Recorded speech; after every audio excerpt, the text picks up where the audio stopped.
अब जियोन जैसे ही बाथरूम में आती है तो पीछे से अचानक मरी हुई कारा उस पर हमला कर देती है और उसे बाथटब में डुबाने लगती है। जियोन किसी तरह अपने आप को उससे छुटा लेती है, जिसके बाद जियोन ने अपने दोस्त जिम को फोन किया और उसे बताया कि अभी क्या हुआ। कॉल के बीच में जियोन को अचानक रसोई में से पानी की टपकने की आवाज सुनाई देती है। उसे लगता है कि पानी में किसी की आवाज आ रही है, इसलिए वो जल्दी से कारा के घर आ जाती है। जिसके बाद वो एक टॉर्च लेकर किचन में आ जाती है। तभी वो देखती है पानी के नल में बहुत सारे बाल होते हैं, इसलिए वो जल्दी से छत पर जाती है और पानी की टंकी का ढक्कन खोल देती है। तभी वो देखती है कि टैंक में तो कारा की लाश पड़ी होती है। इसी समय जिम भी छत पर आ जाता है। जियोन जिम से ऊपर आकर कारा की लाश को निकालने के लिए कहने लगती है, लेकिन जियोन ने यह नहीं सोचा था कि जिम उसके सिर पर डंडा मार देगा, फिर उसे उसी टैंक में फेंक कर टैंक का ढक्कन बंद कर देगा। जियोन उसे टैंक से बाहर निकालने के लिए उससे भीख मांगने लगती है। इस समय माइक भी छत पर आ जाता है और वो जियोन की आवाज सुन लेता है, फिर उसकी मदद करने के लिए जाने लगता है, लेकिन जिम उसे रोक लेता है। हालांकि इस समय पानी की टंकी में कारा की लाश अचानक जियोन को देखती है। फिर उसके दिमाग में एक तस्वीर दिखाई देती है। कुछ दिन पहले जिम काम के बाद कारा को देखने आया था, लेकिन उसने माइक को अपनी प्रेमिका के बिस्तर पर लेटे हुए देखा। इससे वो पूरी तरह से क्रोधित हो गया। जिम ने कारा से पूछा कि उसने उसे धोखा क्यों दिया। कारा उसे समझाती रही कि ये सब उसके साथ ज्यादा नशा करने के चक्कर में हो गया, लेकिन जिम जो पूरी तरह से गुस्से में था, उसे बिल्कुल भी उसकी बात नहीं सुनाई दे रही थी। उसने कारा को एक हाथ से दूर धकेल दिया। परिणाम स्वरूप वो बहुत मजबूत था। कारा के सिर का पिछला हिस्सा बाथटब से जोर से टकराया और मौके पर ही उसकी मौत हो गई। अपनी गर्लफ्रेंड को अपने सामने मरता देखना ही वो केवल दुखी था, बल्कि वो उसे जहर देने की योजना भी बना रहा था। उसने जल्दी से वहाँ सारे सामान को साफ किया, फिर कारा के शरीर को बिस्तर पर ले जाकर लेटा दिया।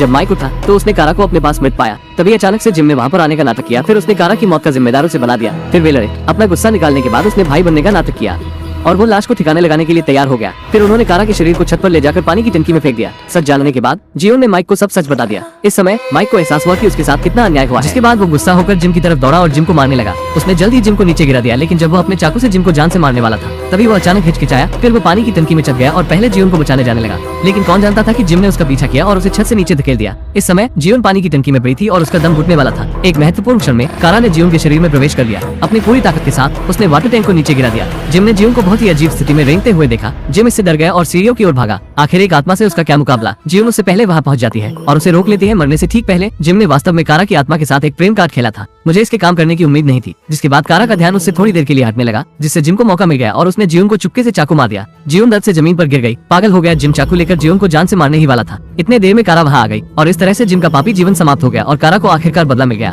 वास्तव में तथाकथित भूत भयानक नहीं है। भयानक क्या है? गंदा दिल। पीड़ित के दिल पर कब्जा नहीं किया जा सकता। मैं डिफेक्टो सिनेमा। फिर मिलते हैं अगली बार किसी और कहानी को लेकर।